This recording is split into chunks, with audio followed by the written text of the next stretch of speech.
बिस्मिल्लाहिर्रहमानिर्रहीम। तो दोस्तों आज मैं आपको बताऊंगा एक्सेल की एक ऐसी ट्रिक जो आपके बहुत काम आने वाली है।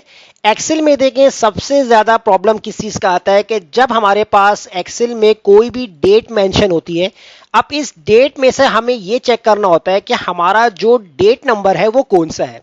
अब इसकी मैं आपको एग्जांपल देता हूं कि हमारे पास एक्सेल में डिफरेंट फॉर्मेट होते हैं। जैसे मान लीजिए हम स्टार्टिंग में इस तरीके से लिखते हैं कि पहले हम डेट मेंशन करते हैं, फिर हमने यहां पर मंथ मेंशन करना है, उसके बाद फिर हम यहां पर ईयर मेंशन करते हैं।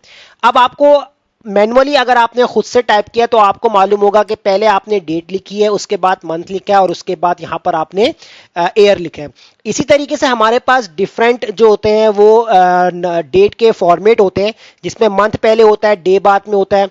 तो अगर आप यहां पर जो है जाके देख सकते हैं, जो कि हमारे पास इस फॉर्मेट सेल के अंदर ऑप्शंस हैं, इसमें आपको डेट के मुख्तलिफ जो है वो आपको यहां पर फॉर्मेट देखने को मिलेंगे कि डेट वाइज किस तरीके से आप मेंशन कर सकते हैं। अब यहां पर जो मेरे पास कुछ डेट के जो फंक्शंस हैं जो कि मैंने पहले से यहां पर लिख के रखे हुए हैं। अब मुझे नहीं मालूम है कि मेरे पास यहां पर जो डेट गिवन है इसमें से डेट आपकी कौन सी है, 23 है या 1 है। लेकिन अगर आपके पास कोई डेट ज्यादा लेंदी हो, यानी इस तरीके से आपके पास हो कि 23 वाला जो नंबर है वो आपके पास डेट होगा, क्योंकि 23 आपका मंथ नहीं होता, इसलिए आप यहां पर वेरीफाई कर सकते हैं। अगर आप यहां पर इस वाले सेल के अंदर देखते हैं तो यहां पर आपको देखने को मिल रहा है 5, 6 और 24। इसका मतलब है कि या तो 5 आपकी डेट है या तो 6 आपकी डेट है। तो आपको डेट पे से कैसे मालूम करना होगा, आप कैसे निकाल सकते हैं। पहला काम आपको क्या करना है, आपको यहां पर इक्वल लगाना है और टेक्स्ट का फॉर्मूला राइट डाउन करना है। वैल्यू के अंदर आपने अपने डेट वाले सेल को सेलेक्ट करना है, कॉमा लगाना है, डबल कोटेशंस के अंदर आपने 2 टाइम जो है वो डी प्रेस करना है और कोटेशन क्लोज और ब्रैकेट क्लोज। आप यहां पर कर देंगे इंटर। जैसे आप इंटर करेंगे तो आपके पास आपकी जो डेट वाला सेल है, यहां से आपको डेट निकाल के बता देगा कि आपकी जो वैल्यूज है इसमें से डेट कौन सी है। इस फॉर्मूले को जब आप ड्रैग करते हैं इस तरीके से, तो इस वाले डेट फॉर्मेट के अंदर आपकी 27 जो है वो डेट है।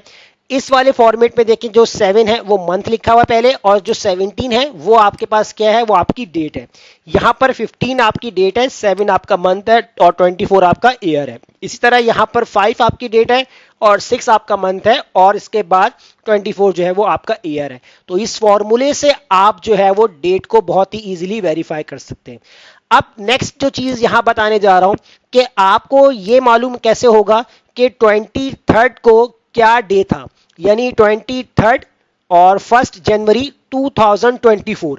अगर आप अपने सिस्टम के कैलेंडर को ओपन करते हैं कि 23 जनवरी 2024 को क्या दिन पड़ रहा था, तो अगर मैं यहां पर कैलेंडर में चला जाता हूं और यहां पर हम देखते हैं कि 23 को क्या आ रहा है, 23 को आ रहा है यहां पर ट्यूसडे आ रहा है। तो कैलेंडर में जाकर आपको ये बार बार ऑप्शन खोलना पड़ेगा।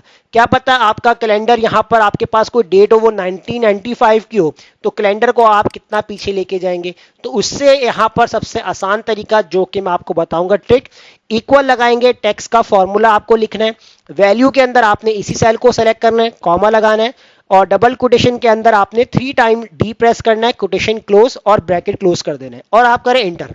जैसे इंटर करेंगे तो देखें अभी हमने कैलेंडर में चेक किया था, क्या आ रहा था हमारे पास, 23 को ट्यूसडे आ रहा था। तो मैं यहां पर इस फॉर्मूले को जब ड्रैग करूंगा तो देखें 27 यानी 4 अप्रैल यानी 27 अप्रैल 2024 को क्या डे था, सैटरडे था। 17 को मंडे है, 15 को मंडे है एंड 5 को वेडनेसडे है। तो इस ट्रिक से आप डेट को भी सेपरेट कर सकते हैं और उस डेट को क्या डे आ रहा था वो भी आप इजीली निकाल सकते हैं। तो है ना अमेजिंग ट्रिक।